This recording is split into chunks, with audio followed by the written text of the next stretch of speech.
हाँ तो स्टूडेंट्स देखते हैं यहाँ पे, तो मैंने बताया था कि आपका 15 तो 3 5 होगा, क्योंकि 3 आपका Z16 में है और 5 आपका जो है वो आपका Z15 में है, 50 में है।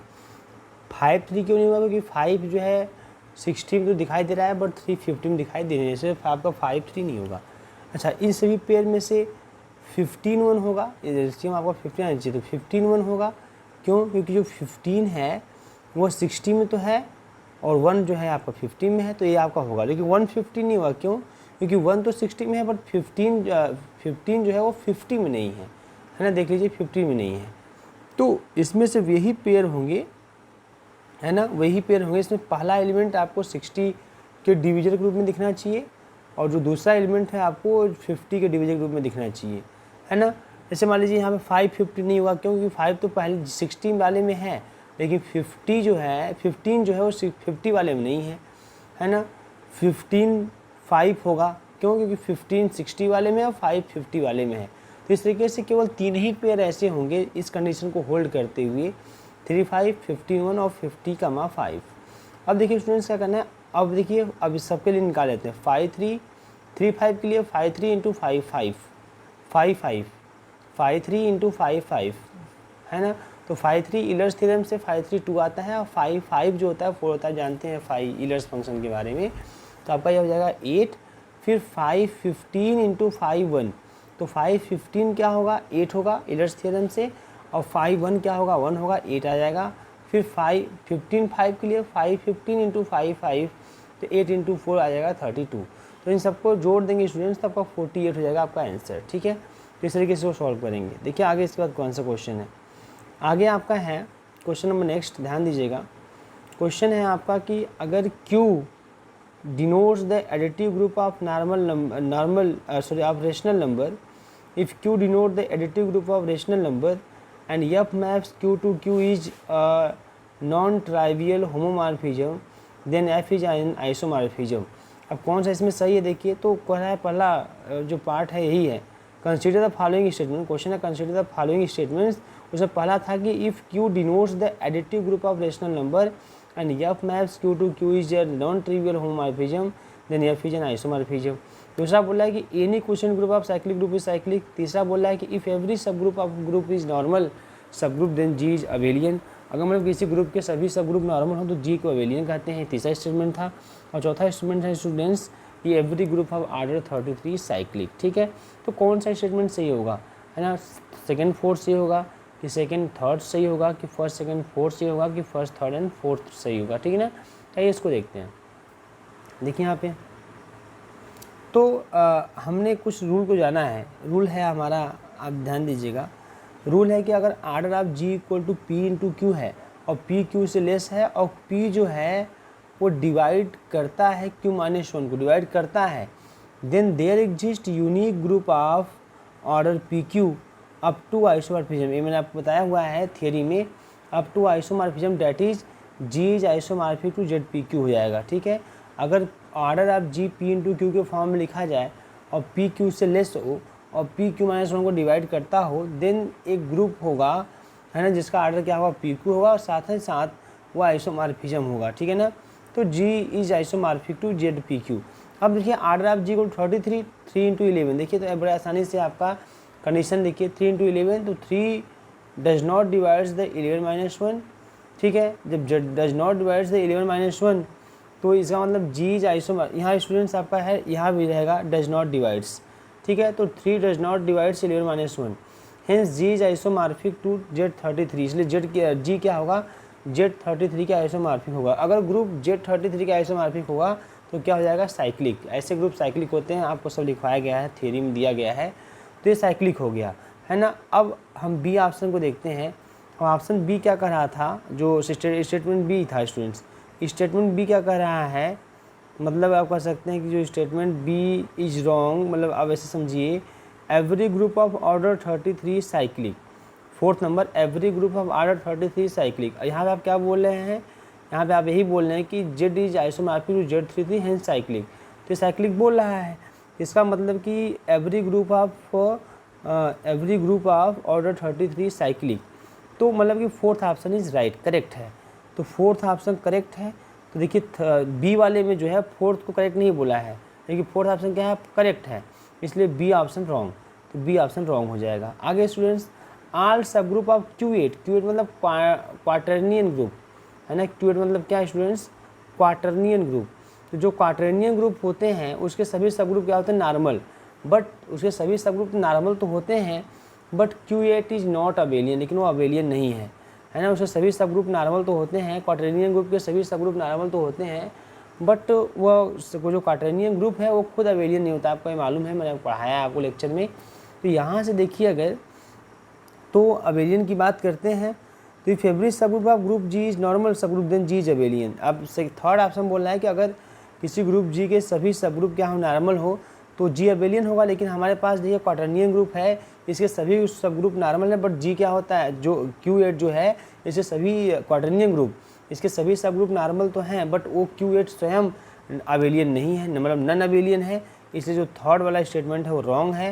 और जब थर्ड वाला स्टेटमेंट रॉन्ग है तो अब डी ऑप्शन में बोला है कि थर्ड इज़ राइट, इसलिए डी ऑप्शन रॉन्ग हो गया स्टूडेंट्स, डी ऑप्शन रॉन्ग हो गया। फिर आगे क्या करते हैं, question group of cyclic group is cyclic, है ना, जो साइक्लिक ग्रुप का जो क्वेश्चन ग्रुप होता है साइक्लिक होता है, इसलिए ऑप्शन सेकंड इज राइट। तो स्टूडेंट्स इस तरीके से हमारा बी कैंसिल हो गया, बी रॉन्ग हो गया नियम के अकॉर्डिंग, डी रॉन्ग हो गया, है ना। अब सेकंड की बात करते हैं, सेकंड को हम लोग कैसे सॉल्व करते हैं उसको देख लीजिए। सेकंड को सॉल्व करने के लिए हम लोग क्या करते हैं, कुछ रूल है देखिए यहाँ पे।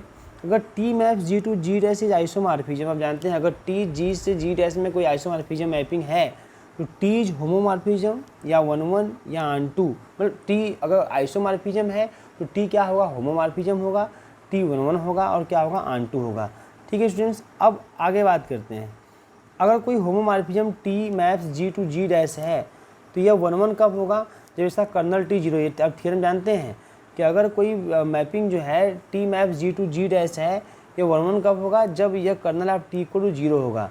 तो since F X equal to 0, ठीक है, which implies F X equal to 0 and F X equal to X are homomorphism from Q to Q, है ना। एफ एक्स इक्वल टू 0 अगर हम ले लें and F X equal to X, तो ये जो दोनों के दोनों होते हैं ये क्या है स्टूडेंट्स, ये आपका जो है होमोमॉर्फिज्म है from Q to Q, but F is non trivial, F क्या है, नॉन ट्रिवियल है, इसलिए एफ एक्स इक्वल टू केवल एक्स लेंगे।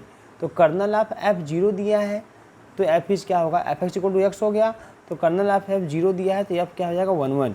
तो स्टूडेंट्स एफ 1-1 है और F X equal to X जो है ऑन-2 भी होता है, तो पहला ऑप्शन आपका सही है स्टूडेंट्स, पहला ऑप्शन सही है, ध्यान दीजिएगा। पहला ऑप्शन क्या है आपका कि यही, अगर Q denotes the additive group of rational number and F maps Q to Q dash is non trivial, question बोला नन ट्रिवियल, तो नन ट्रिवियल है इसलिए एफ एक्स इक्वल टू 0 नहीं होगा, F X equal to X लेंगे। F X equal to X students है तो 1-1 दोनों होता है, इसलिए पहला वाला ट्रू है, तो पहला वाला ट्रू केवल थर्ड ऑप्शन में दिखाई दे रहा है, इसलिए जो थर्ड ऑप्शन है इसे स्टूडेंट देखिए आपका बी भी रॉन्ग होगा, डी भी रॉन्ग होगा और ए भी रॉन्ग होगा।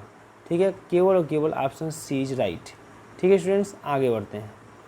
आगे बड़ा अच्छा क्वेश्चन है, बहुत सिंपल क्वेश्चन है, आपको मालूम होना चाहिए, है ना। क्वेश्चन है कि the number of group homomorphism from Z10 to Z20 is, ठीक है, Z10 से Z20 में, है ना, नंबर ऑफ ग्रुप होमोमॉर्फिज्म कितने होंगे, 0 होंगे, 1 होंगे, 5 होंगे, 10 होंगे। ये मैंने आपको बताया, बड़ा सिंपल है। मैंने बताया कि अगर जडियन से जडियन या जडियम लिख दीजिए आप, यहाँ पे आप लिख सकते हैं, ठीक है स्टूडेंट्स, जडियन से जडियम, ठीक है, जडियम। तो अगर मान लीजिए इस तरीके से है कि जो डिफाइंड है आपका ग्रुप, तो वो क्या है, जडियन से जडियम है, ठीक है। तो number of homomorphism from Z n to Z m होता क्या है, GCD ऑफ n, अगर जडियन से जडियम में कोई होमोमॉर्फिज्म डिफाइंड है स्टूडेंट्स, तो number of homomorphism from Z n to Z m क्या होता है, वो आपका होता है GCD ऑफ n। तो इस तरीके से अगर हम जो है, हमारा जो क्वेश्चन दिया था वो Z10 से Z20 दिया था, तो 10 और 20 का GCD ले लीजिए, आपको क्या मिलेगा, 10। स्टूडेंट्स इस तरीके से जो है 10 मतलब आपका फोर्थ ऑप्शन जो है, फिर स्टूडेंट्स आपका जो फोर्थ ऑप्शन है ये राइट हो जाएगा। ठीक है, नेक्स्ट क्वेश्चन की तरफ बढ़ते हैं। बड़ा अच्छा क्वेश्चन है स्टूडेंट्स, ध्यान दीजिएगा इसको आप। क्वेश्चन दिया है कि, बड़ा ध्यान समझिएगा इसको, क्वेश्चन दिया है कि अगर एफ एक्स जो है बिलोंग्स टू जेड एक्स, मतलब जो फंक्शन एफ एक्स है वो जेड एक्स में बिलोंग करता है। जेड एक्स में बिलोंग समझते हैं, जेड एक्स में बिलोंग करने का मतलब यह है कि जो फंक्शन होगा, है ना, वो आपका पॉलिनोमियल होगा, है ना, वो क्या होगा, पॉलिनोमियल होगा। F X belongs to Z X का मतलब जो हमारा एफ एक्स होगा वो पॉलिनोमियल है, और उस पॉलिनोमियल के सभी कोफिशिएंट, जैसे जो पॉलिनोमियल है मान लीजिए आपका x square plus 5x plus का 6, मतलब जो आपके एक्स के वेरियस पावर के जो कोफिशिएंट होंगे वो इंटीजर होंगे। F X belongs to Z X का मतलब स्टूडेंट्स यह होता है कि अगर एफ एक्स कोई पॉलिनोमियल है, अगर एफ एक्स कोई पॉलिनोमियल है तो चूँकि F X belong to Z X है, इसलिए जो है एफ एक्स में एक्स के जो वेरियस पावर्स होंगे उन सब का कोफिशिएंट कितना होगा स्टूडेंट्स, 1 होगा। ठीक है, और साथ ही साथ जो आपके फंक्शन एफ एक्स जो है आपका पॉलिनोमियल दिया है वो मोनिक भी है, मतलब उसके हाईएस्ट जो एक्स का हाईएस्ट ऑर्डर होगा या हाईएस्ट पावर होगा उसका कोफिशिएंट कितना होगा, 1 होगा। ठीक है, इस तरीके से monic polynomial. Then root of, तो रूट क्या होगा ऐसे का, can belong to Z, can belong to R oblique Q दिया, मतलब आर माइनस क्यू है ना, मतलब रियल में से क्यू निकाल देंगे, और यूनियन जेड, फिर always belong to C minus Q union Z, और फिर आपका फोर्थ है can belong to Q minus Z. आइए students, F X belong to Z X है हमारा, मतलब polynomial in X and coefficient belongs to Z. F X belongs to Z X मतलब ये पॉलिनोमियल होगा, ठीक है, एक्स में, और उसके एक्स के सभी वेरियस पावर के कोफिशिएंट कितने होंगे, 1 होंगे, ये तभी बोलेंगे belongs to Z X. F X monic है, मोनिक है मतलब कि हाईएस्ट पावर का डिग्री क्या हो जाएगा, तो हाईएस्ट पावर का, एक्स के हाईएस्ट पावर का कोफिशिएंट कितना हो जाएगा, 1 हो जाएगा। आइए स्टूडेंट्स एक एग्जांपल लेते हैं, F X equal to X square plus 1 अगर देखा जाए तो ये कैसा है, पॉलिनोमियल है, ये मोनिक है, साथ ही साथ क्यों मोनिक है, क्योंकि एक्स स्क्वायर कोफिशिएंट कितना है, 1 है। साथ ही साथ ये मोनिक के साथ साथ स्टूडेंट्स ये जो है आपका ये जो है बिलोंग्स टू जेड एक्स भी है, क्योंकि एक्स स्क्वायर कोफिशिएंट भी 1 है ना, एक्स पावर 0 कोफिशिएंट भी कितना है, 1 है, इसलिए आपका यह बिलोंग्स टू जेड एक्स है। आइए फर्स्ट ऑप्शन देखते हैं, कैन बिलोंग मतलब हो सकता है, मतलब इसके रूट इंटीजर हो सकते हैं, तो हो सकता है सीधी सी बात है भाई। देखो यहाँ पे मैंने एक एग्जांपल ले लिया, एक्स स्क्वायर माइनस का 5x प्लस का 6, नियम के according x square minus 5x plus 6 जो होगा स्टूडेंट्स ये बिलोंग करेगा किस में, ये जेड एक्स में बिलोंग करेगा। क्यों जेड एक्स में बिलोंग करेगा, अगर देखा जाए तो जेड एक्स में इसलिए बिलोंग करेगा क्योंकि इसके एक्स स्क्वायर का कोफिशिएंट 1, एक्स का कोफिशिएंट माइनस का 5 और आपका कांस्टेंट टर्म 6 है, तो ये जो आपका 1 माइनस 5 6 है ये सब इंटीजर हैं, इसलिए जो एफ एक्स है वो आपका जेड एक्स में बिलोंग करेगा। अब इसे रूट निकालो, रूट आ गया 3 और 2, ये रूट आएगा, सॉल्व कर लीजिए, तो रूट कितना आएगा 3 और 2, और 3 और 2 जेड में बिलोंग करते हैं कि नहीं करते हैं, कैन बिलोंग टू जेड कि नहीं, 3 और 2 इंटीजर ही है ना, इसलिए जो है आपका जो इसका फले का रिजल्ट है जो मैंने ऑप्शन लिया, तो कैन मतलब हो सकता है, कोई एक भी दिखा दीजिए, तो मैंने एक एग्जांपल लेके दिखा दिया कि इसके रूट जो है अगर हम मोनिक पॉलिनोमियल और बिलोंग्स टू जेड एक्स लेंगे तो उसके रूट जो आएंगे वो आपके इंटीजर हो सकते हैं, इसलिए first option is right. Second के लिए कह रहा है कि ऑलवेज, इसका मतलब हर जो है ऐसे पॉलिनोमियल का हर root R minus Q union Z में बिलोंग करेगा। आर माइनस क्यू मतलब उसमें से रेशनल निकाल लीजिए, मतलब इरेशनल हो सकते हैं, तो क्या सभी जो आपके रूट होंगे, ध्यान से समझिएगा यहाँ पे, जेड एक्स मतलब जो कोई monic polynomial Z X belongs to Z X लेंगे आप, मतलब ऐसा पॉलिनोमियल जिसका हाईएस्ट एक्स के हाईएस्ट डिग्री का कोफिशिएंट 1 हो, साथ ही साथ जो है हर डिग्री का कोफिशिएंट 1 हो, तब बिलोंग्स टू जेड एक्स बोलेंगे और मोनिक बोलेंगे। अब दूसरा ऑप्शन बोला कि ऑलवेज बिलोंग्स, मतलब ऐसे पॉलिनोमियल का जो रूट आएगा, ऐसे इक्वेशन का जब रूट आएगा तो जो है आर माइनस क्यू मतलब आपके इरेशनल नंबर और इंटीजर ही होंगे, क्या रेशनल नहीं हो सकते। तो देखिए आइए यहाँ पे मैंने एक एग्जांपल ले लिया, F X equal to X square plus 1, तो X equal to plus minus I आ जाएगा यहाँ पे, तो एक्स स्क्वायर प्लस 1 स्टूडेंट जो है ये आपका मोनिक पॉलिनोमियल है और साथ साथ बिलोंग्स टू जेड एक्स भी है, इसके रूट क्या आ गया प्लस माइनस आई, तो ये तो बिलोंग कर गया सी में, है ना, प्लस माइनस आई जो है ये आपका इंटी आपका हो गया कॉम्प्लेक्स नंबर, तो ये सी में बिलोंग कर गया। और दूसरा ऑप्शन दिया था कि R minus Q union Z, R minus Q मतलब रियल में से अगर रेशनल निकाल देंगे तो इरेशनल बचेगा, तो कह रहा है कि हर रूट इरेशनल और इंटीजर ही होंगे, नहीं, अभी हमने दिखाया कि भाई रूट इसका तो कॉम्प्लेक्स भी हो गया, इसका मतलब कि सभी इसमें बिलोंग नहीं करेंगे, सभी इसमें बिलोंग नहीं करेंगे, है ना, तो इसका मतलब ऑलवेज वाला सेकंड वाला ऑप्शन इज रॉन्ग। फिर उसके बाद तीसरा है कि always belong to C minus Q, मतलब कि इसके जो रूट होंगे ऐसे ऐसे F X belong to Z X जो रूट होंगे, है ना, वो जो है रेशनल नहीं होगा और सब होगा। अच्छा देखिए रेशनल नहीं होगा और सब होगा, इसका मतलब कैसे, देखिए यहाँ पे रेशनल क्यों नहीं होगा बेटा, यहाँ पे देखिए F X is monic hence no root belongs to Q, ये मोनिक है इसलिए कोई रूट क्यू में बिलोंग नहीं करेगा। कैसे, फॉर एग्जांपल ऐसे बहुत सिंपल सी बात है, किसी का जो किसी भी मोनिक पॉलिनोमियल क्या है, किसी भी पॉलिनोमियल का या इक्वेशन का रूट रेशनल कब आएगा, रेशनल कब आएगा, समझ लीजिए वो ऐसा फॉर्म का होगा तब, है ना, ध्यान दीजिए, वो इस फॉर्म का होगा स्टूडेंट्स तब, x माइनस का 3/2, है ना, इस फॉर्म का जब बनेगा, है ना, x माइनस का 5/4 ऐसा कुछ बनेगा, तब जो है हमको जो इक्वल टू 0, तब हमको रूट क्या मिल जाएंगे आपको, x equal to 3/2, x equal to 5/4, तब हमको जाकर रूट क्या मिलेंगे स्टूडेंट्स, तब हमको रूट मिलेंगे रेशनल मिलेंगे। लेकिन जैसे रेशनल मिलेंगे तो 2 को, अब इसका एल्सियम लेंगे तो 2 यहाँ चला आएगा, तो 2x हो जाएगा, 4 यहाँ चला आएगा, 4x हो जाएगा, मल्टीप्लाई करेंगे तो 8x² है, वो मोनिक नहीं रह जाएगा। कहने का मतलब ये स्टूडेंट्स यह है कि अगर, कहने का मतलब अगर यह है कि अगर हम लोग जो है को अगर रेशनल रूट लेना चाहते हैं तो रेशनल रूट तभी मिलेगा, ठीक है, जब हमारा पॉलिनोमियल जो है x माइनस p/q और x माइनस r/s इस फॉर्म का दिखाई दे, x माइनस रेशनल दिखाई देगा, तभी जाके हमको जो है रूट मिलेंगे रेशनल, ठीक है। लेकिन चूंकि f(x) मोनिक है, तो जैसे ही रेशनल रूट मिलेंगे तो पॉलिनोमियल मोनिक नहीं रह जाएगा, है ना। जैसे x माइनस 5/2 आपका यह हो गया, तो x माइनस 5/2 जो है ये हमको 5/2 दे देगा, तो ये ठीक है, ये रेशनल हो गया। लेकिन अगर जैसे ही 5/2 रेशनल आपका हो जाएगा और हमारा रूट हो जाएगा, x माइनस 5/2 को सॉल्व करेंगे तो 2 आ जाएगा आगे, जब 2 आ जाएगा आगे तो मोनिक नहीं रह जाएगा। इसका मतलब कि अगर पॉलिनोमियल मोनिक है तो उसका रूट कभी रेशनल नहीं हो सकता, क्योंकि जैसे ही रेशनल रूट होगा वो मोनिक रह ही नहीं जाएगा। आप खुद चेक कर सकते हैं, किसी कोई ऐसा ले लीजिएगा पॉलिनोमियल जिसका रूट, या कोई आप सोचिए ऐसा कोई भी इक्वेशन नहीं है, पॉलिनोमियल नहीं है, है ना, कोई भी नहीं है जिसका जो मोनिक हो और साथ ही साथ जो है मोनिक, आप उसका मोनिक ले लीजिए, मोनिक हो, वैसे मान लीजिए x² प्लस का कुछ भी ले लीजिए, आप उसको सॉल्व करेंगे तो रेशनल कदापि नहीं आ सकता, रेशनल आएगा तो वो मोनिक नहीं रह पाएगा, ठीक है। तो ऑलवेज बोला है ना, तो इसलिए जो ऑप्शन जो है 3rd इज राइट। 4th की बात करते हैं, can belong to Q minus Z, मतलब हो सकता है, Q माइनस Z मतलब रेशनल में से इंटीजर निकाल दीजिए, आप रेशनल में से क्या कर दीजिए स्टूडेंट्स, इंटीजर निकाल दीजिए।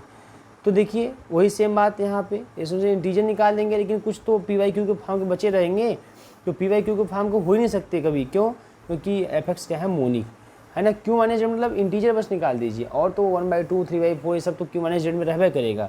तो 1/2 रूट कब आएगा, जब x माइनस 1/2 इक्वल टू 0 होगा, जब x माइनस 1/2 का इक्वल टू 0 होगा तो 2 आ जाएगा आगे, तो मोनिक नहीं रहेगा। ध्यान रखिएगा, मतलब कि ऐसा कोई पॉलिनोमियल जो मोनिक हो और वह ZX में बिलोंग करता है, मतलब उसके हर कोफिशिएंट जो है आपका इंटीजर हो, तो ऐसे जो है पॉलिनोमियल, ऐसे पॉलिनोमियल, ठीक है, का जो रूट होगा वो रेशनल कभी नहीं आ सकता, क्योंकि मोनिक है तो रेशनल नहीं आ सकता, अगर वो मोनिक नहीं रहता तो रेशनल आ सकता था, ठीक है ना। तो इस तरीके से जो है ऑप्शन 4 रॉन्ग हो जाएगा, क्योंकि इसे बोला can belongs to Q minus Z, है ना, Q माइनस Z में बिलोंग कर सकता है बट बिलोंग वो नहीं कर पाएगा, इम्पॉसिबल, ठीक है। तो इस तरीके से 4th इज रॉन्ग, तो आपका 1st और 3rd इज राइट, है ना स्टूडेंट्स। ध्यान दीजिएगा, इसको ध्यान से समझिएगा एक बार। आपने से क्वेश्चन है कि अगर G क्या है, कोई ग्रुप है विथ मॉड ऑफ Z, या इंटीजर जो Z की कोऑर्डिनलिटी है, Z का जो आर्डर है, या sorry let G be a group with mod G equal to 96, मतलब कार्डिनलिटी जो G के वो 96 है, मतलब G के जो आर्डर है वो 96 है, मतलब G में कितने नंबर ऑफ एलिमेंट है, 96। और सपोज H और K 2 सब ग्रुप है इसके, और H की कार्डिनलिटी 12 है और जो है K की कार्डिनलिटी जो है 16 है। तो आपको शो करना है कि H intersection K is equal to singleton E, H intersection K is not equal to singleton E, H intersection K is abelian, H intersection K is not abelian. बड़ा एक क्लियर तो कि अगर H intersection K equal to singleton E से होगा तो दूसरा गलत होगा, या दूसरा से होगा तो पहला गलत होगा। और तीसरे चौथे में भी यही है कि एक अवेलियन दूसरा बोला नॉट अवेलियन, तो एक सही होगा, एक सही होगा तो दूसरा क्या हो जाएगा आपका रॉन्ग हो जाएगा, एक सही होगा तो दूसरा क्या हो जाएगा रॉन्ग हो जाएगा, ऐसा हो जाएगा ना। आइए देखते हैं इसको। तो आपको G के कार्डिनलिटी 96 दी हुई है, H की कार्डिनलिटी 12 दी हुई है, K की कार्डिनलिटी 16 दी हुई है। फार्मूला है कि cardinality of HK is equal to cardinality of H into cardinality of K upon cardinality of H intersection K। अच्छा HK क्या होता है, HK में जो है H इंटू K टाइप से एलिमेंट आते हैं, जहाँ small h belongs to capital H और small k belongs to capital K।